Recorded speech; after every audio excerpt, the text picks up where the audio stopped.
What does it mean to be called crazy in a crazy world? Listen to Madness Radio, Voices and Visions from Outside Mental Health, sponsored by peer-run support communities Freedom Center, the Icarus Project, and Portland Hearing Voices. Madness Radio can be heard on FM stations on the Pacifica Radio Network and is streaming, podcasting, and archived at madnessradio.net. Welcome to our new broadcast station, KBOO, in Portland, Oregon. On the line from Boston, Massachusetts, Cambridge, actually, we have Judi Chamberlin. Judy is the one of the founders of the National Empowerment Center. Judy, can you hear me?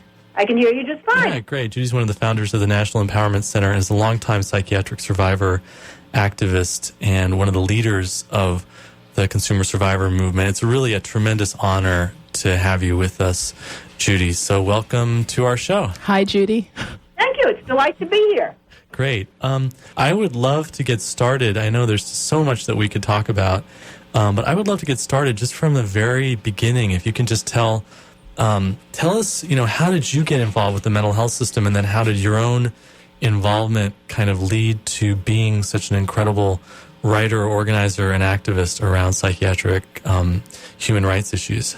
Okay. Well, like a lot of people who are involved in this movement, I got started because of my own personal experiences with the psychiatric system and finding out very quickly that once you get labeled with a mental illness, you don't have the rights that we just think everybody has, the rights to make decisions about your own life and your own treatment. I originally went to see a psychiatrist on a voluntary basis. How old were you? I was 21 years old. I was going through a depression. And after a while, he suggested I signed myself into a hospital because I was just not functioning. I was so depressed. And I just thought, a hospital's a place where you get help. And, I've been in hospitals for surgery and things like that, and didn't think of it as having anything to do with your fundamental rights. So I just said, okay, I'll try it. And very quickly found out that once you sign papers to go in on a voluntary basis, but then you can't leave when you want to leave, which was absolutely shocking to me. And where was this, on the East Coast somewhere? What hospital? It was in New York City, and it was in a psychiatric ward of a general hospital. And I ended up getting committed to a state hospital, not because I'd done anything dangerous or, I wasn't, we think that people get their freedom and their liberty taken away because they're a menace to society or whatever. And all I was this very depressed person. And it was just shocking to me. And I just felt there's something wrong. There's something fundamentally wrong here. And I wanted to change it right from the time I realized that my rights were gone. So that's I wanted to. It just made me into a crusader. Wow. So you signed yourself in, and then they said that you couldn't leave. And what were some of the things that were going on when you were confined? I was given drugs. When I said that I didn't want to take the drugs in that hospital, I was actually putting the drugs in my, sticking them in my cheek and then spitting them out. But when I was put in the state hospital, they were doing stuff like they literally opened your mouth and looked in your mouth. So by that time, I just took them because I didn't want anything worse to happen to me. And how long did you end up staying there? I was in the state hospital at that time in New York State, you could be committed without a court hearing for 60 days. So I was there for that 2-month period. And once I realized that at the end of 60 days, they had to either take you to court or discharge you, I just figured, well, I'm just going to be a quote-unquote good patient, get myself out of here. Yeah. So that's what I did. I just, did everything they told me to, even though inside I was just saying, this is ridiculous and this is horrible and this is stupid and whatever. I was not going to say those things out loud because I just wanted to get out of there. Mm-hmm. And so what year was this exactly? 1966. So this is really before a lot of the protections have come in. Yeah, but even though it's, in those days they could commit you for 60 days without a court hearing. Now they can commit you for 3 days without a court hearing in New York. but the court hearings are pretty bogus. Yeah, absolutely. And a lot of times Really, the same thing happens, what you were saying about people signing themselves involuntarily. Yeah, I mean, the judges tend to listen to the doctors, and they tend not to listen to the patients because everybody already thinks the patient is crazy. Right. So you... The patient says, I'm not mentally ill, or I don't need to be there. The judge says, he doesn't have insight into his illness. Doesn't have insight. Yeah, exactly. So you did get out kind of by playing the game. And game. And you said you had pretty much, as soon as you realized that your rights had been stepped on, you became a crusader. So how did that develop, and what is it that you did? I used to have this fantasy while I was in the hospital. I had this fantasy that somehow there'd be this mass movement against mental hospitals, and we'd have this big march, and we'd all march on the mental hospital, and we would get everybody out of the buildings, all the patients and all the staff, and then we burn the buildings down and dance around. That's a great fantasy. That must have helped you comfort you during your stay. Entertaining. And it wasn't like I wanted to kill anybody. I mean, in the fantasy, we evacuated all the buildings first. And 66, this was, I mean, you must have been very influenced by the civil rights movement and all the ferment that was... Absolutely. And when I got out, I figured, there's got to be some way of getting people together around this issue, just like people were organizing around, influenced by the civil rights movement, around women's rights and gay rights and all of that. But it wasn't until 1971 that I heard about a group that had started in New York City, which was called the Mental Patients Liberation Project. And I got involved in that as soon as I heard about it. Oh, I see. So they were in New York City. And then, so what did you guys do? What are the Mental Patients Liberation That was started by Howie the Harp. And we did all the things that I had imagined doing. We did demonstrations and marches, and we wrote leaflets, and we... just tried to publicize this any way we could. What were some of your demands that you were fighting for? We wanted people to have fundamental rights. We didn't want people to be put in hospitals against their will. We didn't want to have people to take drugs against their will. We wanted to see ECT and experimentation outlawed. We took pretty radical positions. Those are exactly the same positions that the Freedom Center takes now, Absolutely. Which is 30 years later. So we've come a long way, but we also haven't come far at all. Because we're still fighting those same battles. Yeah, Judy, one of the amazing things that you did was you wrote a book called On Our Own: Patient-Controlled Alternatives to the Mental Health System. Right. You want to tell us about that and how that came to be, and then also what it is, the perspective that is in the book? And well, I joined MPLP, Mental Patients Liberation Project, in 1971. In 1973, we helped organize the first mental patients conference in the United States, called the Conference on Human Rights and Psychiatric Oppression, and there was another one of those in 1974. And we began hearing about groups, and through those conferences, we began hearing about groups in other places. And then we started hearing about this group in Vancouver, Canada, that was actually getting government money to run services, and that was such an amazing idea that in 1974 I went out to Vancouver to kind of take a look at it. I thought I'd stay a week. I ended up staying a year.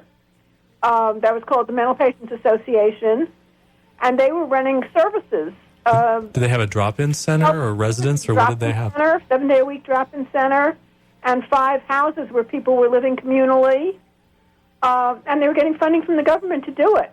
And at this point in the U.S., there was zero patient-controlled consumer anything. Right. So I stayed a year, and that kind of gave me the incentive to write about the whole issue of patients' rights and there being a patients' movement. And I started writing the book. Some of it was about my own experiences, but most of it was about the organizations that had started and the things that they were doing. And there weren't a lot of organizations, but there were some. And the basic philosophy. And that was the incentive to write the book, was just to get this word out that this was an issue and that these things existed and that this was important. And for people who don't know, what is the basic philosophy? And why is it that patient-controlled alternatives are so important? Well, that people who are dealing with emotional problems are ordinary human beings. They're not these weird, scary, horrible people that, when you hear the word mental patient, all these images that we get through the media of all these, dangerous, horrible people. We're just ordinary people. We may or may not have problems. Sometimes we have problems that we see, and other times we're just people who other people decide we have problems. Our families decide we have problems, or our employers or our schools or something like that. And then we get put into these, we get the label, we get put into treatment, and we lose our rights, and we lose the decision-making power over our lives, and we become basically second-class citizens, and that's the problem. Mm-hmm. That's what I wrote about. And so On Our Own is really promoting the idea of self-help, of empowerment, of the idea that people have the absolute right to make these decisions about their lives for themselves.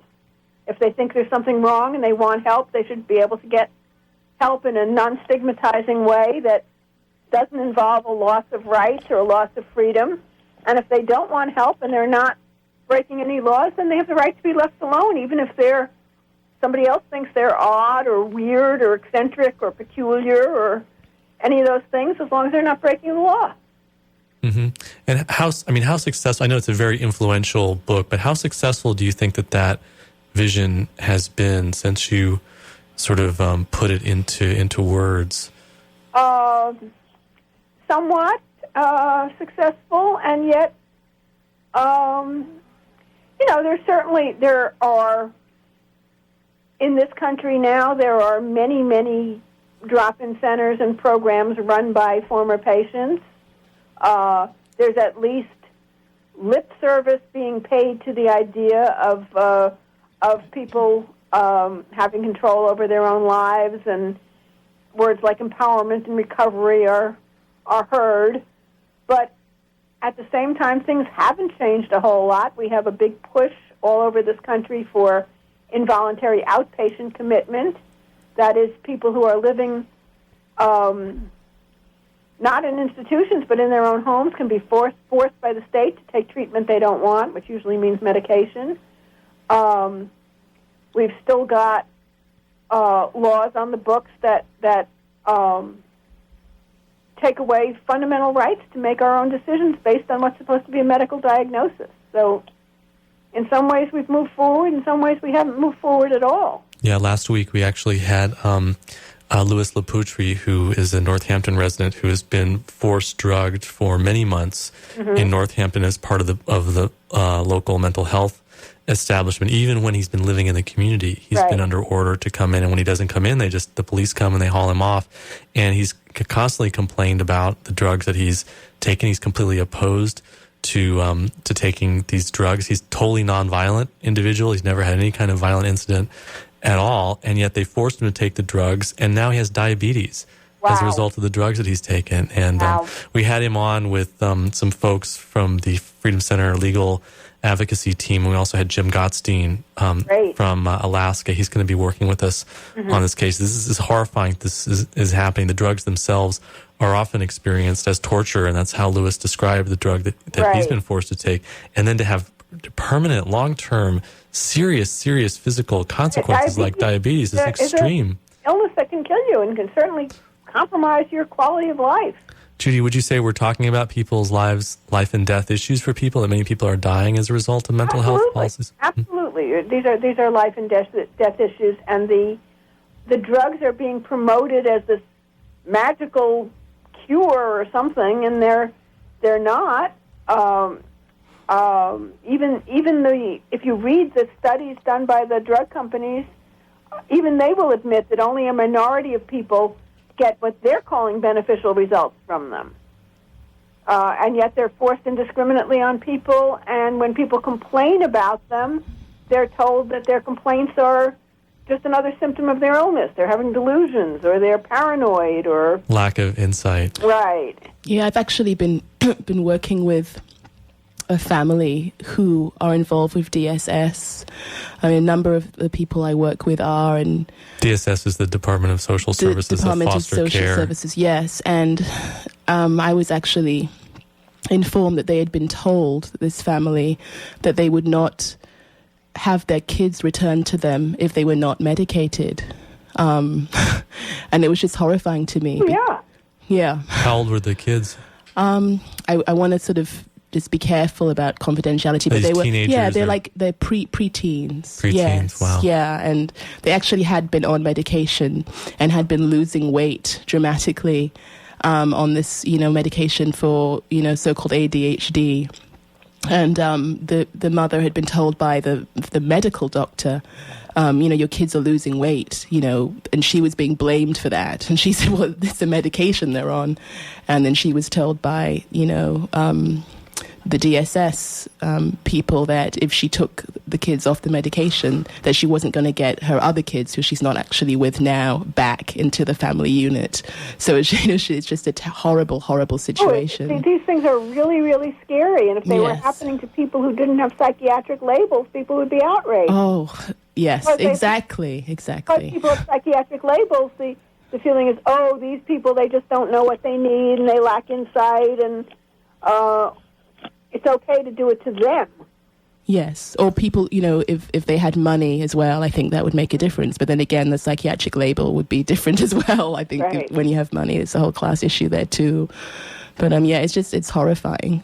Yeah, we as a society, we recognize the right of someone who has a very serious illness, say cancer, for example, to refuse treatment and to risk harm as a result of that. The doctor says, well, we think you're going to be injured or you're going to die unless you get this treatment. The person has an absolute right. People do that all the time because of religious reasons. The deciding factor is what's called competence. Right. But in psychiatry, competence ends up meaning you agree with your doctor. If you say, yes, this medication is helping me, then you're competent. If you say, no, this medication is not helping me, then they say you're incompetent. Yeah, it's a very subjective thing, a very cultural thing. And, one of the ways that I look at my own mental health experience, because I was treated and forcibly brought into the mental health system, and I wonder whether it was just a matter of being at the wrong place at the wrong time. If I had a different doctor who decided, well, wait a second, let's talk to this person. Let's see what they want to do. Let's ask Will what he thinks he needs, rather than telling him that we're going to lock him up as a way of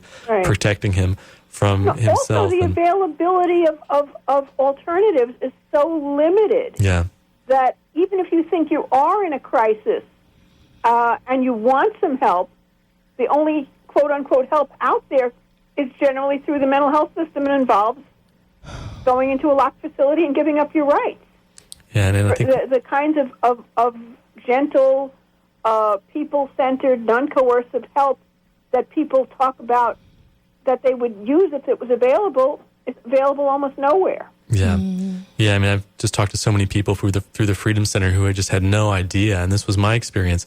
You go in, you want help, you're suffering, you're vulnerable, you're fragile, and then this huge coercive apparatus comes in. Often the staff are just have a controlling attitude towards people. There's coercion, there's threats, you don't have any choices, and this adds an additional level of trauma and injury to a problem that you started out with. So now you started with one problem, now you've got two problems. Absolutely. And then if you react to those things and react to the coercion, you just get additional labels, like being paranoid. Exactly. So you end up, I was just going to say, having to play the game as you were describing, Judy, earlier. Yeah. Yes, and you end up hiding your feelings and hiding your anger, because anger, of course, is another symptom, quote unquote, and going along with things because you're trying to avoid worse things happening to you. Exactly.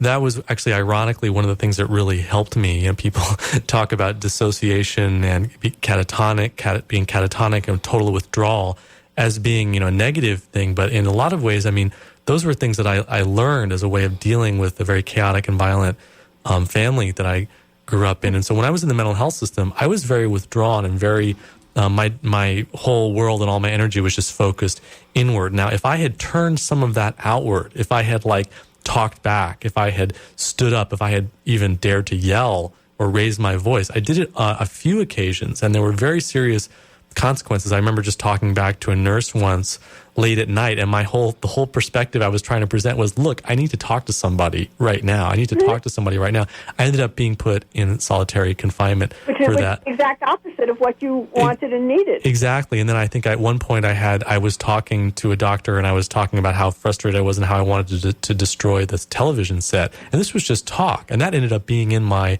permanent medical record and contributing to increased medication. Exactly. Now, if I had actually started yelling or gotten in the face of one of these people, or if I had resisted when they came to give me my medications, I might not be here right now because of the degree of increased medication, increased diagnosis, and increased violence that I would have experienced as a result of that. Right. And what you were saying, Will, about wanting to talk to somebody, I mean, in the book I talk about an experience that I had in an alternative crisis center where that's what they did. They provided that people-to-people contact. Yeah.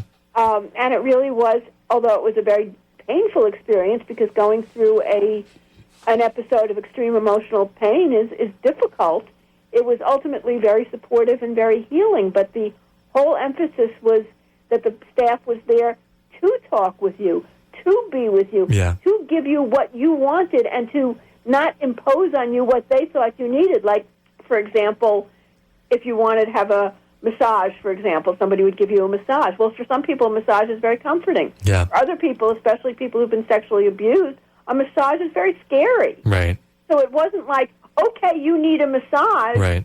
It was, okay, here's this whole menu of things we can do. What would you like? Exactly. That's what we try and do at the Freedom Center. We never tell people that, look, acupuncture is for everybody, or our support group is for everybody, or our writing group is for everybody. It's just creating a menu of options. And it was interesting. We had Gail Hornstein, who's a Mount Holyoke professor, and she does a lot of research of the mental health system. And she was talking about Chestnut Lodge. And there have been some examples of facilities that have different philosophies. And in Chestnut Lodge, if you became angry and started yelling and started acting out, the nurses were instructed to not intervene and to get you under control, but to talk to you and say, hey, what's going on? I mean, it's a potential communication opportunity. Like, you're having this intense emotion, you're angry, you're upset.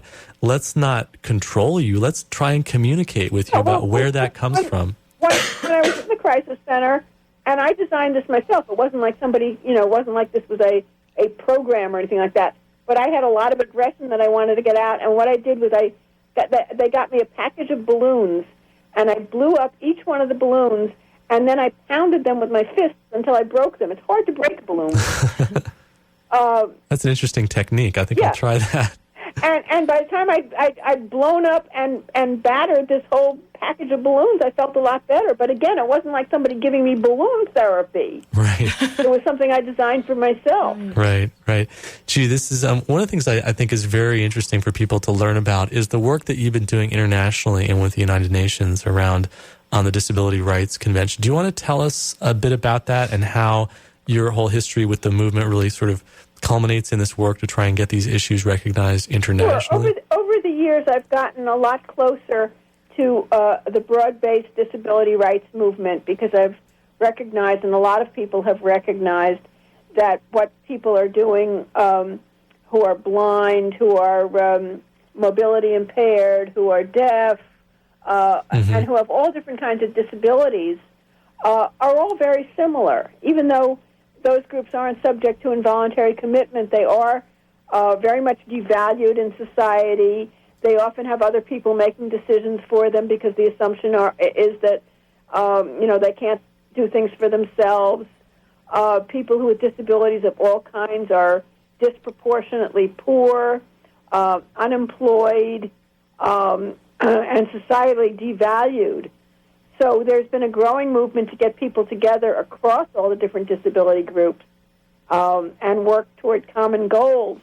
And one of those goals is around fundamental basic human rights for people with disabilities.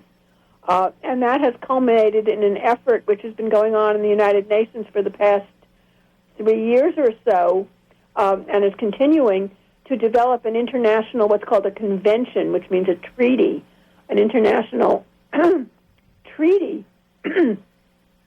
on the human rights of people with disabilities. And that treaty is being drafted with a lot of participation by international disability organizations, including people with psychiatric disabilities, represented by the World Network of Users and Survivors of Psychiatry, and also the Mind Freedom International.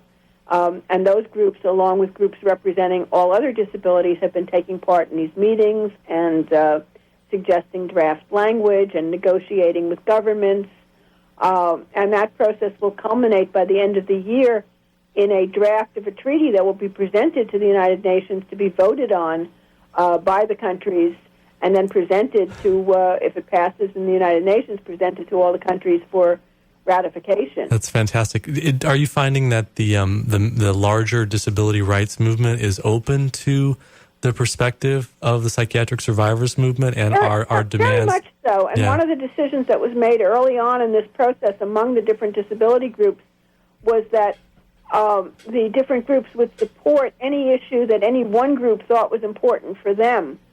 So, for example, deaf people think it's very important to have their own schools because they use their own language, sign language. Yeah. So that even though the overall thrust of education for kids with disabilities is integration, it's been written to say that except where the individual wants to be educated in an environment only with other people with disabilities. And will the goal of self-determination and no forced treatment and no forced drugging? The issue of no forced treatment is the issue, of course, that's important to psychiatric survivors. Yeah. And that's been the issue on which we're taking a stand, and so far we've gotten very good support from the other disability groups. Right. So the people who look at groups like the Freedom Center and say, oh, you guys are this fringe group, you're demanding no forced treatment, that's so pie in the sky, that's so impossible. We're going to be able to say, no, this is actually international law that we're basing our perspective on. Right. Well, we're certainly hoping it makes it into the final draft. We're equating it with torture as defined by an existing United Nations convention, the Convention Against Torture. It really seems to fit into the definition of torture, which is physical or mental coercion meant to change people's attitudes or behaviors. Mm-hmm, mm-hmm. So for people, I had mentioned Judy's book, On Our Own, Patient-Controlled Alternatives to the Mental Health System. Judy, is that in print in the U.S.? Yes, it is. It's been out of print for a while, and about 2 years ago, the National Empowerment Center, where I work, decided to republish it because Fantastic. they're asking for it. And if people who are listening want to get a copy, they just have to go to our website, which is www.power2u, it's POWER, then the number 2, the numeral 2, and then the letter U. So it's power2u.org. And if they go to that website and go to the click on the store part of the website, they can find the book and order it. Yeah, it's really a fantastic website.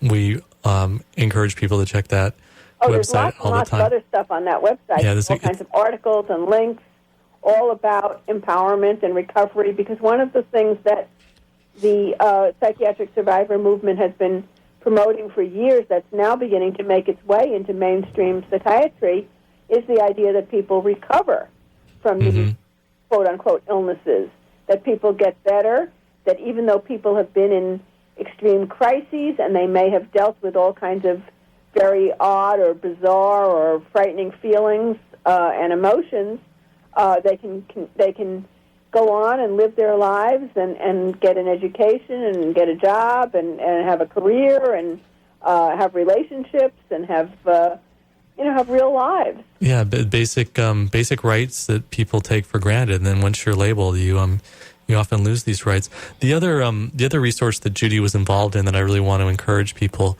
to check out, it's on the homepage. There's a link to it on the homepage of our website, and that's the National Council on Disabilities report called From Privileges to Rights, People Labeled with Psychiatric Disabilities Speak for Themselves. Judy, you want to talk about that a little bit? It's an incredible document. The National Council on Disability is a arm of the federal government.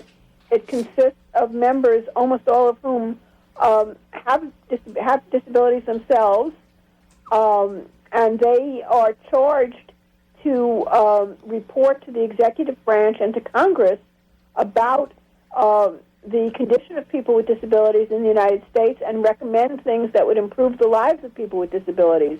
And one of the ways they do that is by issuing reports.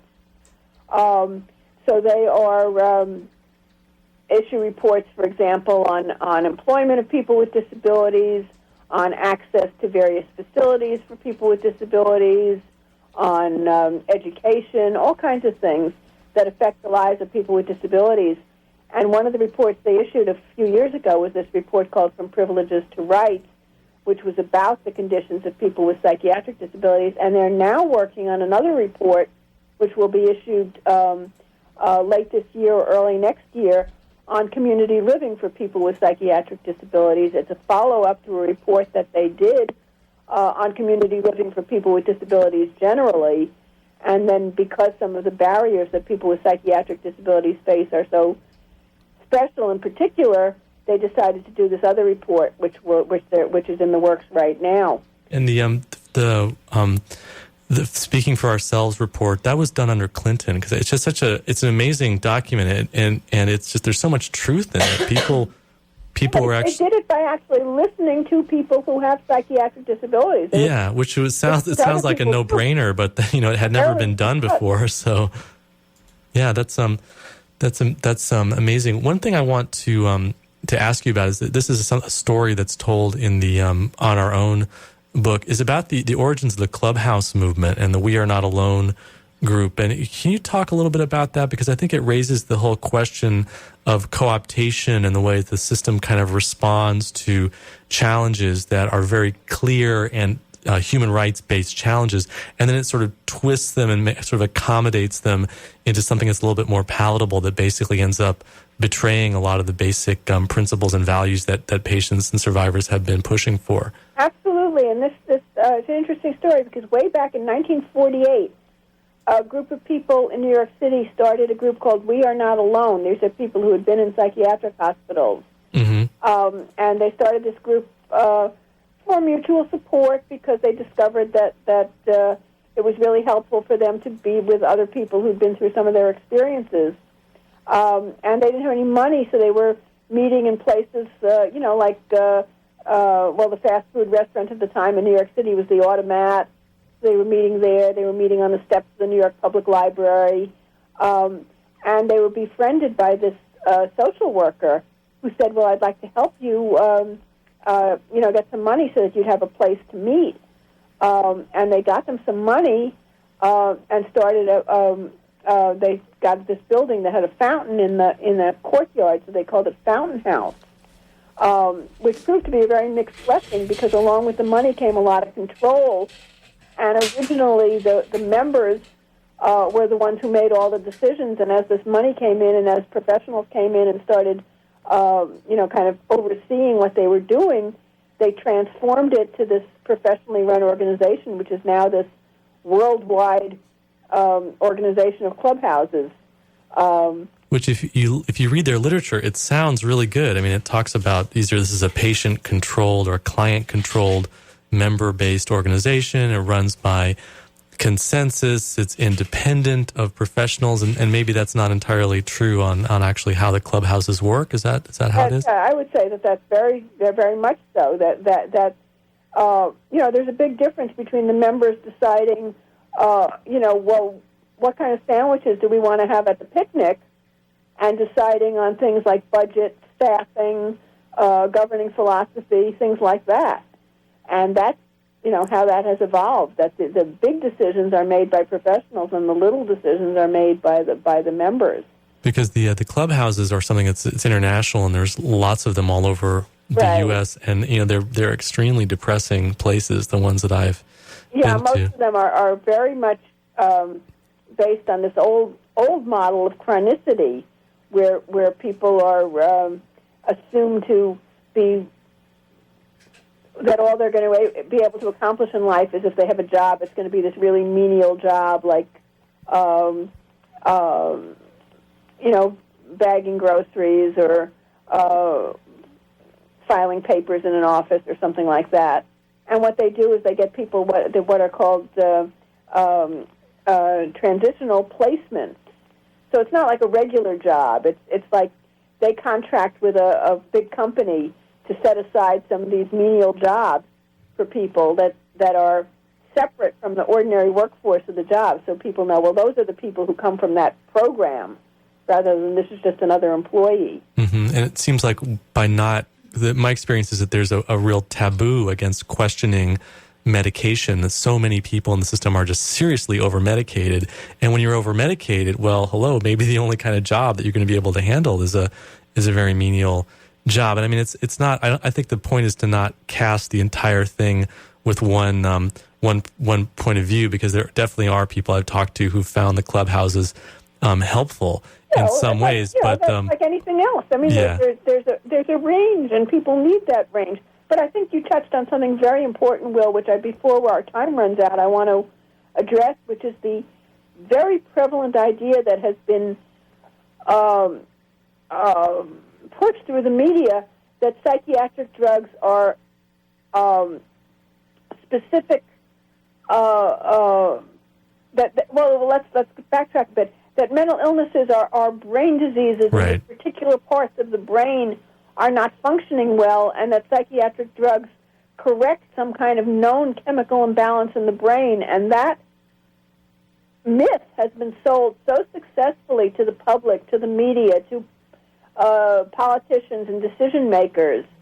And there's actually no evidence of any kind of chemical imbalance. There's no... If you have arthritis or diabetes or cancer or heart disease, there are tests, there are x-rays and blood tests and different screening tests that can say this person has this person does not have this. There's no such test for any mental illness, for any psychiatric diagnosis, for schizophrenia, for bipolar disorder, for severe depression. There is no marker that says this there's too much of this brain chemical, or too little of that brain chemical, or this gene is not functioning, or whatever. And yet people believe that that's the case, and that the drugs are specifically correcting those things. And in fact, the drugs are like killing a fly with a sledgehammer. They just are something that makes the whole brain work more slowly. And yet people really believe that including a lot of people who have been diagnosed with mental illness, that there are these quote-unquote chemical imbalances. You meet a lot of people who say, oh, I'm mentally ill, I have this chemical imbalance in my brain. Well, how do you know that? Well, my doctor told me that. Yeah. Did he do any tests? Did he show you any test results? No. And what do you think is do you think that this is a control thing, and also it's a social control issue, and because people become more docile and compliant, and also like a question of the marketing and the pharmaceutical drugs? Definitely a question of marketing and pharmaceutical company power. But the important thing to know is that there is no test, no x-ray, no blood test, no, any kind of medical test. There's no reliable way of sorting out. If you take 100 people and you ask experts, psychiatrists and quote-unquote experts, to decide how many of those people have which disease, they can't do it. You ask 10 of them, to sort this group into the schizophrenic and the non-schizophrenic, and they'll come out with these totally random results.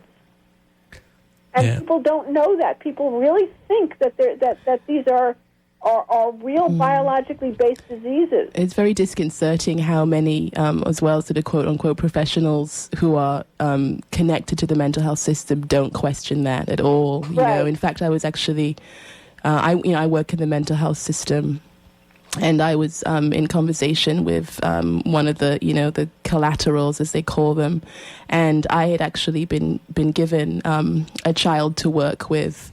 There was a transfer. He'd been transferred to me from another therapist, and I had actually changed the diagnosis. And the DSS worker was saying to me, "How come the diagnosis is different?" And I said, "Well, because I changed it." And he said, the diagnosis can't be different, it has to be the same.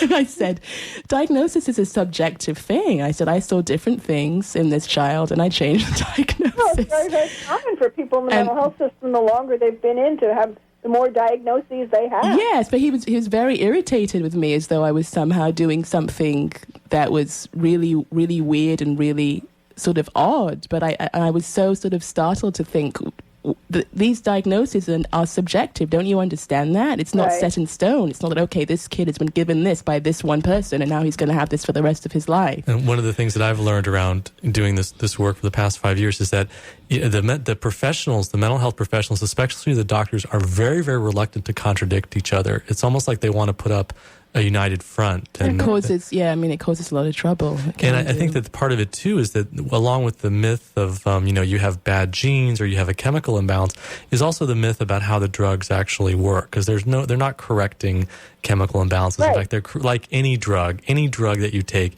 that's intoxicating, that's psychoactive, that's tranquilizing you or jacking you up. It's creating a chemical imbalance. Right. So we have about 5 minutes left, and I just was wondering if there's anything additionally you wanted to add. I mean, there's so many things that we could talk about, and we'd love to have you on the show sometime again. But is there anything else you want to kind of touch on in the last few minutes here? I think the biggest thing for people to realize is that if somebody is diagnosed with a mental illness, it doesn't make them different from the rest of the human race. And we're just regular people. We're not these, frightening figures. I mean, people are so scared. That person's a schizophrenic. Well, let's stay away from them. They're dangerous. They're going to hurt us. They're and we get all these images off the media. You can't turn on the TV and watch one of these. Now, every other show is one of these crime shows. Well, how do they explain all these criminals? Oh, he's mentally ill. He's schizophrenic. He went off his medication. That's what people. That's where people get these ideas from. The facts are that people who have been diagnosed with mental illness don't commit crimes disproportionately to other people that they're matched to in terms of their economic and social status and their age, and that things like age, low income, and alcohol and substance abuse are much more correlated with violence than a diagnosis of mental illness. Substance abusers do commit crimes disproportionately, but people with mental illness actually are more likely to be the victims of crimes than they are the perpetrators of crimes. And yet people are so scared of us and so scared, they don't want us to move into their neighborhoods, and they don't want us to be on the streets, and they think that the best thing to do is lock us up because their children are not safe around us and stuff like that. So it's just important to know that it may very well be that your coworker or your neighbor or somebody else that you know is a person who's been diagnosed with a mental illness, and if you don't know that they have that label, you're just going to treat them, the way you treat everybody else. But once people find out that somebody has a label, they start treating them differently, and they start being reluctant to talk to them or to feel comfortable around them. And we're just regular people. Absolutely. Judy, I want to thank you so much for joining us tonight. It's been really an honor to have you on the show. Yeah, thanks a lot, Judy. Thank you so much. It's been really enjoyable, and I think it's very important that this word get out to people that this is basically fundamentally an issue of basic civil rights. And until we do away with these laws that treat people differently because they have this label, we have to keep fighting just the way African Americans and other racial minorities and sexual minorities and other groups that are disadvantaged in society. We just have to fight for our basic rights. And we urge people of goodwill and people who are concerned with social justice to include disability and psychiatric disability in their area of concern, because that's what this is all about, social justice. Judy, didn't you coin the term mentalism? I don't know if I coined it. I popularized it. Okay. Yeah. The website that people can check out is Power2U. That's power, the number 2, U, the letter U.org. Judy, thank you again. And this is the Freedom Center Mental Health Show. You're listening to WXOJ LP Northampton 103.3 FM.